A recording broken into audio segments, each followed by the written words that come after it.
ನಮಸ್ಕಾರ ಎಲ್ಲರಿಗೂ. ನಾನು ಪೂಜಿತಾ, ಮೂಲತಃ ಮೈಸೂರು. ನಾನು ಇಲ್ಲಿಗೆ ಬಂದಿರೋ ಕಾರಣ ದರ್ಶನ್ ಅವರ ಪರವಾಗಿ ನಿಲ್ಲಬೇಕು, ಪ್ರತಿಭಟನೆ ಮಾಡಬೇಕು, ಧರಣಿ ಸತ್ಯಾಗ್ರಹ ಮಾಡಬೇಕು ಅಂತ ಹೇಳಿ ನಾವು ಬಂದಿರೋದು. ಬಟ್ ಇದೆಲ್ಲ ವ್ಯವಸ್ಥೆ ಮಾಡಿರೋದು ಅಡ್ವೊಕೇಟ್ ಜಗದೀಶ್ ಅವ್ರಿಗೆ ನನ್ನಿಂದ ಕೃತಜ್ಞತೆಗಳು ನಾನು ಹೇಳ್ತಿದ್ದೀನಿ. ತುಂಬ ಥ್ಯಾಂಕ್ಸ್ ಆ್ಯಂಡ್ ಧನ್ಯವಾದಗಳು. ದರ್ಶನ್ ಅವ್ರ ಬಗ್ಗೆ ತುಂಬ ಮೀಡಿಯಾದವರು ತುಂಬ ಕೆಟ್ಟದಾಗಿ ತೋರಿಸಿದ್ದಾರೆ. ಬಟ್ ನೀವು ಅಂದ್ಕೊಂಡಂಗೆ ಅಲ್ಲವೇ ಅಲ್ಲ. ಅವ್ರ ಕೊಲೆ ಕೂಡ ಮಾಡಿಲ್ಲ. ಆ್ಯಂಡ್ ಇಲ್ಲಿ ಏನಂತ ಅಂದರೆ ಕಾನೂನು ಎಲ್ಲೆಲ್ಲಿಗೂ ಹೋಗ್ತಾ ಇದೆ.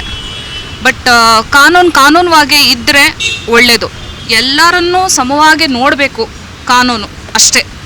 ಇಲ್ಲಿ ಯಾರಿಗೂ ನ್ಯಾಯ ದೇವತೆಗೆ ಕಣ್ಣಿಗೆ ಪಟ್ಟಿ ಕಟ್ಟಿದ್ದಾರೆ, ಕಪ್ಪು ಪಟ್ಟಿ ಕಟ್ಟಿದ್ದಾರೆ. ಖಂಡಿತವಾಗ್ಲೂ ಬರ್ತಾರೆ, ಎಲ್ಲೂ ಏನು ಹೋಗಲ್ಲ. ಈ ಥರ ಅವರು ಆರ್ಗನೈಸ್ ಮಾಡಾದ್ಮೇಲೆ ಬಂದೇ ಬರ್ತಾರೆ. ಅವರು ಒಬ್ಬ ಜವಾಬ್ದಾರಿಯಾದಂಥ ವ್ಯಕ್ತಿಯವರು, ಖಂಡಿತವಾಗ್ಲೂ ಬರ್ತಾರೆ. ಆ್ಯಂಡ್ ಯಾರಿಗೂ ನಿರಾಸೆ ಅಂತೂ ಮಾಡಲ್ಲ ಅವರು, ಅದು ನನ್ನ ಭರವಸೆ. ಏಕೆಂದರೆ hats off to that person. ಎಲ್ಲರೂ ಇದು ಮೊಟ್ಟ ಮೊದಲನೇ ಬಾರಿಗೆ ದರ್ಶನ್ ಅವರ ಪರವಾಗಿ ನಿಂತು ಪ್ರೊಟೆಸ್ಟ್ ಮಾಡಬೇಕು ಅಂತ ನಿಂತಿದ್ದಾರಲ್ಲ, ಇದು ಮೊಟ್ಟ ಮೊದಲನೇ ಬಾರಿಗೆ ಒಬ್ಬ ನಟನೆಗೋಸ್ಕರ ಇಷ್ಟು ಮಾಡಿರೋದಕ್ಕೆ ಹ್ಯಾಟ್ಸ್ ಆಫ್. ನೀವು ಎಷ್ಟು ಗಂಟೆಗೆ ಬಂದ್ರಿ ಸರ್? 8:30ಗೆ ಬಂದ್ರಿ. ನಾವು ಜಸ್ಟ್ ಇವಾಗ ಬಂದ್ವಿ. ಸ್ವಲ್ಪ ಟೈಮ್ ಆಗುತ್ತೆ ಸರ್, ಸ್ವಲ್ಪ ಲೇಟ್ ಆಗುತ್ತೆ. ನೀವು ಅದೇ ದರ್ಶನ್ ಅವ್ರಿಗೋಸ್ಕರ ನೀವು ಎಷ್ಟು ಅವ್ರು ಬರಲಿ ಅಂತ ಎಷ್ಟು ಅವರ್ ಕಾದಿದ್ದೀರಾ ಸರ್ ಕೋರ್ಟ್ ಹತ್ರ? ಎಷ್ಟು ಅವರ್ ನೀವು ವೆಯ್ಟ್ ಮಾಡಿದ್ದೀರಲ್ವಾ? ಈಗ ಅವ್ರು ಬರೋಕ್ಕೂ, ಈಗ ಜಗದೀಶ್ ಸರ್ ಅವ್ರು ಬರೋಕ್ಕೂ ನೀವು ಸ್ವಲ್ಪ ವೆಯ್ಟ್ ಮಾಡಬೇಕು ಅಂತಲ್ಲ, ಪರಿಸ್ಥಿತಿ ಆ ರೀತಿ ಇದೆ. ಟ್ರಾಫಿಕ್ ಇವಾಗ ಏನಂತಂದರೆ ಇಟ್ಸ್ ಆಲ್ ಅಬೌಟ್ ಟಾರ್ಗೆಟ್ ಅಷ್ಟೇ. ಪವಿತ್ರ ಗೌಡ ಅವ್ರನ್ನ ಯಾಕೆ ತೋರಿಸ್ತಾ ಇಲ್ಲ? ಅನ್ನಪೂರ್ಣೇಶ್ವರಿ ಪೊಲೀಸ್ ಸ್ಟೇಷನ್ ಎಲ್ಲಿದೆ ಅಂತಲೇ ನಮಗೆ ಗೊತ್ತಿಲ್ಲ. ಪರಪ್ಪನ ಅಗ್ರಹಾರಕ್ಕೆ ಇವರಿಂದ ನಿಜವಾಗ್ಲೂ ನೇಮೇ ಬಂದ್ಬಿಡ್ತು. ಪರಪ್ಪನ ಅಗ್ರಹಾರ ಎಲ್ಲಿದೆ, ಅನ್ನಪೂರ್ಣೇಶ್ವರಿ ಲೇಔಟ್ ಎಲ್ಲಿದೆ ಅಂತಲೇ, ಪೊಲೀಸ್ ಸ್ಟೇಷನ್ ಎಲ್ಲಿದೆ ಅಂತಲೇ ಗೊತ್ತಿಲ್ಲ. ಇವಾಗ ದರ್ಶನ್ ಬಾಸ್ ಇಂದ ಎಲ್ರಿಗೂ ಗೊತ್ತಾಗಿದೆ. Not only because of VIP or VIP, ಇದರಲ್ಲಿ ಎಲ್ಲ ಪೊಲಿಟಿಷಿಯನ್ಸ್ ಇನ್ವಾಲ್ವ್ ಆಗಿದ್ದಾರೆ, ಎಲ್ಲರೂ ಆಗಿದ್ದಾರೆ. ಕೆಲವೊಂದು ಇವಾಗ ಆಚೆ ಬರ್ತಾ ಇದೆ. ಖಂಡಿತವಾಗ್ಲೂ ಇವ್ರು ಹೊರಗಡೆ ಬಂದೇ ಬರ್ತಾರೆ. ನ್ಯಾಯ ಯಾವತ್ತೂ ಕಣ್ಮುಚ್ಕೊಂಡು ಕೂತಿಲ್ಲ. ನ್ಯಾಯಕ್ಕೆ ಪ್ರತಿಫಲ ಸಿಗತ್ತೆ. ಖಂಡಿತವಾಗ್ಲೂ ನ್ಯಾಯ ಸಿಗತ್ತೆ ಅಂತ ನನ್ನ ಭರವಸೆ ಸರ್. ನಾನು ಕೋರ್ಟು ಕಾನೂನು ಅನ್ನೋ ನಂಬೋಳಲ್ಲ ಸರ್ ನಾನು. ಏಕೆಂದರೆ ಓಪನ್ ಆಗಿ ಒಂದು ಸ್ಟೇಟ್ಮೆಂಟ್ ಕೊಡ್ತೀನಿ. ಕಾನೂನು ಈ ಏನಿದೆ ಈಗೆಲ್ಲ ಪರ್ಚೇಸ್ ಆಗ್ಬಿಟ್ಟಿದೆ, ಎಲ್ಲ ಬಿಸ್ನೆಸ್ ಆಗ್ಬಿಟ್ಟಿದೆ ಸರ್. ಅಡ್ವೊಕೇಟಿಂದ ಹಿಡಿದು ಜಡ್ಜಸ್ ತನಕನೂ ಬುಕ್ಕಿಂಗ್ಗಳಾಗತ್ತೆ. ನಾನು ಇಂಥ ಕೊಲೆ ಮಾಡ್ತಾ ಇದ್ದೀನಿ, ಯಾಕೆ ಸರ್ ನೀವು ಎಲ್ಲರೂ ಏನು ದರ್ಶನ್ ಅವ್ರ ಬಗ್ಗೆನೇ ಮಾತಾಡ್ತೀರಾ? ಇಡೀ ಪ್ರಪಂಚದಲ್ಲಿ ಅವರೊಬ್ಬರೇನ ಕೊಲೆ ಮಾಡಿರೋದು ಅಂತ ಹೇಳ್ತಿರಲ್ಲ. ಮಾಡಿದರೋ ಇಲ್ವೋ ದಟ್ ಇಸ್ ಸೆಕೆಂಡ್ರಿ. ಬಟ್ ಯಾಕೆ ಅಷ್ಟೊಂದು ಫೋಕಸ್ ಮಾಡ್ತಿದ್ದೀರಾ? ಡಬಲ್ ಮರ್ಡರ್, ತ್ರಿಬಲ್ ಮರ್ಡರ್ ಅವರೆಲ್ಲ ಒಳಗಡೆ ಆರಾಮಾಗಿ ಇದ್ದಾರೆ. ಇನ್ನೊಂದು ಪರಪ್ಪನ ಅಗ್ರಹದ ಬಗ್ಗೆ ನಾನು ಮಾತಾಡಲೇಬೇಕು. ನಾನು ಎಷ್ಟೊಂದ್ಸಲಿ ಸ್ಟ್ರಿಂಗ್ ಆಪರೇಷನ್ಸ್ ನಾನು ಮಾಡೋಕ್ಕೆ ಅಂತ ನಾನು ಹೋದಾಗ ಎಷ್ಟೋ ಸಲಿ ಗಾಂಜಾಗಳು ಸಿಕ್ಕಿದೆ. ಎಲ್ಲರೂ ಸ್ಮಾರ್ಟ್ ಫೋನ್ಗಳು ಯೂಸ್ ಮಾಡ್ತಿದ್ದಾರೆ ಒಳಗಡೆ. First of all normal cell, VIP cell ಅಂತ ಯಾಕೆ ಇರಬೇಕು? ತಪ್ಪು ಮಾಡಿದ್ಮೇಲೆ ಎಲ್ರಿಗೂ ಒಂದೇ ಥರನೇ ಇರಬೇಕು ತಾನೇ? VIP ಸೆಲ್ ಅಂತ ಯಾಕೆ ಇರಬೇಕು ಅಂತ ನಾನು ಕೇಳೋ ಕ್ವೆಶ್ಚನ್. ಅವರಲ್ಲಿದ್ರು ಕಪ್ಪಲ್ ಕಾಫಿ ಕುಡಿದ್ರು ಅಥವಾ ಟೀ ಕುಡಿದ್ರು, ಅದಕ್ಕೋಸ್ಕರ ಅವ್ರನ್ನ ಬಳ್ಳಾರಿ ಜೈಲಿಗೆ ಶಿಫ್ಟ್ ಮಾಡಿದ್ರು. It's of non sense. ಅವ್ರೇನು ಟೆರರಿಸ್ಟ್ ಅಲ್ಲ, ಅಥವಾ ಯಾರ ಮನೆಗೂ ಬೆಂಕಿ ಹಾಕಿಲ್ಲ, ಅಥವಾ ನಮ್ಮ ಮಂಗಳೂರಿಗಾಗ್ಲಿ ಅಥವಾ ಇನ್ನೆಲ್ಲೇ ಹೋಗಿ ಅವ್ರೇನು ಬಾಂಬ್ ಬ್ಲಾಸ್ಟ್ ಮಾಡಿಲ್ಲ. ಇಷ್ಟಿರೋದನ್ನ ಯಾಕೆ ಇಷ್ಟೆಲ್ಲ ಮಾಡ್ತಾರೆ? ಒಂದ್ ಹೇಳ್ತೀನಿ, ನಮ್ಮ ಕಾನೂನು ವ್ಯವಸ್ಥೆ ಸರಿ ಇಲ್ಲ.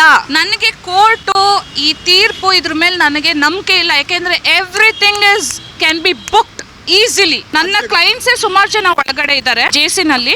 ಯಾಕೆ ಪ್ರಜ್ವಲ್ ರೇವಣ್ಣ ಅವ್ರ ಬಗ್ಗೆ ಯಾಕೆ ತೋರಿಸ್ತಾರೆ ನೀವು? ಸರಿ, ಮುನಿರತ್ನ ಅವರು ಒಳಗಡೆ ಹೋದ್ರು, ಅವ್ರ ಬಗ್ಗೆ ಯಾಕೆ ಎಷ್ಟು ಕಷ್ಟಪಟ್ಟು ಗಂಡನ್ನ ಬಿಡಿಸ್ಕೊಳ್ಳೋಕೋಸ್ಕರ ಎಷ್ಟು ಕಷ್ಟಪಡ್ತಿದ್ದಾರೆ. ಅವ್ರಿಗೋಸ್ಕರ ಆದ್ರೂ ಯಾಕೆ ಪ್ರತಿದಿನ ಫೋಟೋ ಕಳಿಸಿದ್ರೆ ಸರಿನಾ? ಅವ್ರು ಹೊರಗಡೆ ಬಂದ್ರೆ ಸಾಕು, ಅಷ್ಟೇನೆ.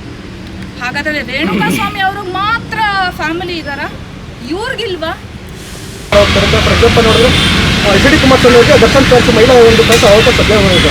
ಅದನ್ಬಿಟ್ಟು HD ಕುಮಾರಸ್ವಾಮಿ ಸಡ್ಗ ಕೊಡೋಬೇಕಾಗುತ್ತಾ? ನೋಡಿ ಯಾರು ಶೆಡ್ಗೆ ಹಾಕೋಬೇಕೋ ಒಂದ್ ನಿಮಿಷ ಸರ್, ಯಾರಿಗೆ ಶೆಡ್ಗೆ ಹಾಕೋಬೇಕೋ ಅವ್ರು ಶೆಡ್ಗೆ ಹಾಕಿದ್ದಾರೆ. ದರ್ಶನ್ ಅವರು ಶೆಡ್ಗೆ ಹಾಕಿಲ್ಲ.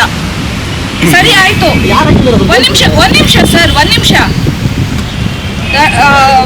ರೇಣುಕಾ ಸ್ವಾಮಿ ಅವ್ರನ್ನ ಕರ್ಕೊಂಬರಕ್ಕೆ ಶೆಡ್ಗೆ ಎಷ್ಟೊತ್ತು ನಿಮಿಷ, ಅದಾದ್ಮೇಲೆ ದರ್ಶನ್ ಅವ್ರು ಬಂದಿದ್ದು ಎಷ್ಟು ಗಂಟೆ ಆದ್ಮೇಲೆ 3 hours ಗ್ಯಾಪ್ ಇತ್ತು.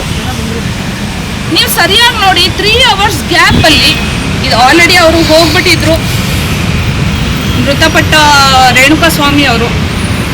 ನೋಡಿ, ನಾನು ಎಲ್ಲದೂ ಕಣ್ಣಾರೆ ಕೆಲವೊಂದು ನೋಡ್ತಿದ್ದೀನಿ, ಸ್ಟೇಷನಲ್ಲಿ ಕೆಲವೊಂದು ನಾನು ತಿಳ್ಕೊತಾ ಇದ್ದೀನಿ ಏನೇನು ಅಂತ. ಬಟ್ ಒಂದೇನಂತ ಅಂದರೆ, ನ್ಯಾಯಾಧೀಶರ ಆದವರು ಕಣ್ಣು ಬಿಟ್ಟು ನೋಡಬೇಕು ಅಷ್ಟೇ. ಇಷ್ಟೇ ನಾನು ಹೇಳಿ ಇವತ್ತಿನ ಒಂದು ವಿಚಾರಕ್ಕೆ ಬಂದೋಣ. ಕೆಲವು ಸೋಷಿಯಲ್ ಮೀಡಿಯಾಗಳಲ್ಲಿ ಅಂದ್ರೆ ದರ್ಶನ್ ಅವರ ಅಭಿಮಾನಿಗಳೇ ಬೇಡ, ಇದೆಲ್ಲ ಅವರವರ ಬೆಳೆ ಬೇಯಿಸ್ಕೊಳ್ಳೋದಕ್ಕೋಸ್ಕರ ಮಾಡ್ತಾ ಇರ್ತಕ್ಕಂಥದ್ದು, ಯಾರು ಕೂಡ ಈ ಹೋರಾಟಕ್ಕೆ ಹೋಗ್ಬೇಡಿ ಅಂತಕ್ಕಂಥ ಕರೆಗಳನ್ನ ಕೊಡ್ತಾ ಇದ್ದಾರೆ. ದರ್ಶನ್ ಅವರ ಅಭಿಮಾನಿಗಳು ಫ್ಯಾನ್ ಪೇಜ್ಗಳಲ್ಲಿ ಮತ್ತೆ ಕೆಲವು ವಾಟ್ಸಪ್ ಗ್ರೂಪ್ಗಳಲ್ಲಿ ಈ ತರ ಬರ್ತಾ ಇದೆ. ಸೊ ಅದ್ರ ಬಗ್ಗೆ ಏನು ಹೇಳ್ತೀವಿ? ಸರಿ ಆಯ್ತು, ದರ್ಶನ್ ಅವ್ರ ಫ್ಯಾನ್ಸ್ ಆ ಥರ ಹೇಳ್ತಿದ್ದಾರೆ ಅಂದಮೇಲೆ ಮತ್ತೆ ಯಾಕೆ ಸೀಕ್ರೆಟ್ ಆಗಿ ಮನೇಲಿ ಅವ್ರವ್ರ ಮನೇಲಿ ಕುತ್ಕೊಂಡು ಯಾಕೆ ರೆಕಾರ್ಡ್ ಮಾಡ್ಬಿಟ್ಟು ಅದನ್ನ ಪಬ್ಲಿಸಿಟಿ ಮಾಡ್ತಾರೆ ಬಾಸ್? ಡೈ ಹಾರ್ಡ್ ಫ್ಯಾನ್ಸ್ ಗ್ರೂಪಲ್ಲಿ ಎಲ್ಲ ಯಾಕೆ ಹಾಕ್ತಾರೆ ದರ್ಶನ್ ಅವ್ರ ಬಗ್ಗೆ? ಅಂದ್ರೆ ಅವ್ರು ಹೇಳ್ತಾ ಇರೋದು ನಮ್ಮ ಬಾಸ್ ಹೆಸರುಗಳನ್ನ ಹೇಳ್ಕೊಂಡು ಇಲ್ಲಿ ಬೇರೆಯವರು ಬೇಳೆ ಬೇಯಿಸ್ಕೊಳ್ತಾ ನಿಮ್ಮ ಹತ್ರ ಇದ್ದಾರೆ. ಏನಾದ್ರು ದುಡ್ಡು ತಗೊಂಡಿದ್ದಾರಾ ಜಗದೀಶ್ ಸರ್ ಅವರು? ನಿಮ್ಮ ಹತ್ರ ಏನಾದ್ರು ದುಡ್ಡು ತಗೊಂಡಿದ್ದಾರಾ ಸರ್ ಬೇಳೆ ಬೇಯಿಸ್ಕೊಳಕ್ಕೆ? ದುಡ್ಡೇ ತಗೋಬೇಕಾಗಿಲ್ಲ ಮೇಡಮ್, ವಿಡಿಯೋ ಮಾಡಿದ್ರೆ ಸಾಕಾಗುತ್ತೆ, ಅಪ್ಲೋಡ್ ಮಾಡಿದ್ರೆ ಸಾಕಾಗುತ್ತೆ. ಅವ್ರಿಗೆ ಸಿಗತ್ತೆ ಅವ್ರಿಗೆ? ಮೇಡಮ್, ನಿಮ್ಮ ನಿರೀಕ್ಷೆ ಪ್ರಕಾರ ಇವತ್ತು ಜನ ಸೇರ್ತಾರೆ, ಫ್ಯಾನ್ಸ್ ಸೇರ್ತಾರೆ ಅಂತ ಅನ್ಸುತ್ತೆ ನಿಮಗೆ? ನೋಡಿ, ನಾನು ಅದ್ರ ಬಗ್ಗೆ ಹೇಳಕ್ಕಾಗಲ್ಲ.